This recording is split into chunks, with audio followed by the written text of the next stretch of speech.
Oggi per ribadire che il Prosecco è un blocco unico, i tre presidenti sono uniti insieme in un momento di difficoltà come questo. Dobbiamo essere uniti, l'unione fa la forza, siamo qui per dimostrare ancora una volta che il sistema Prosecco è unico. Se c'è un lato positivo sui dazi minacciati da Trump per l'agroalimentare italiano è quello di aver compattato il mondo Prosecco.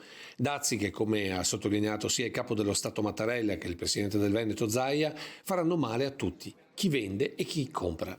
Così, dopo la lettera inviata al ministro dell'Agricoltura segnalando il blocco degli invii di bottiglie negli Stati Uniti, i tre presidenti dei consorzi si sono ritrovati nella sede della DOC di via Calmaggiore a Treviso con gli altri attori dell'universo Prosecco, l'unione di intenti che soprattutto nei Vinitali degli scorsi anni ha cercato di concretizzare un'unità tra produttori che ora proprio dai dazi potrebbe avere un'accelerazione.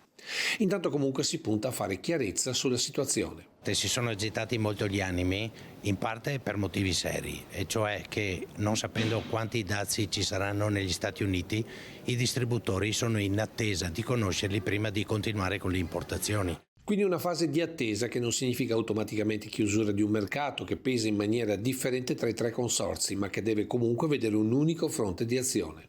Per la denominazione Conegliano Valdobbiadene, che ha lì 3 milioni e mezzo di bottiglie, 17 milioni di fatturato circa, è comunque sensibile, anche se gli Stati Uniti sono il quinto paese per noi di export. Ma abbiamo sottolineato l'importanza economica che i dazi potrebbero avere come riflesso negativo nel nostro territorio. Sostegno dunque sia alla DOC, maggiormente esposta sul mercato USA, che alla DOCG Asolo. È vero che siamo preoccupati, non potremmo non esserlo. Se quello che è stato annunciato si traducesse in fatti, qualche problema sicuramente l'avremo tutti quanti. Aspettiamo il 2 di aprile, vediamo se gli annunci di Trump saranno così.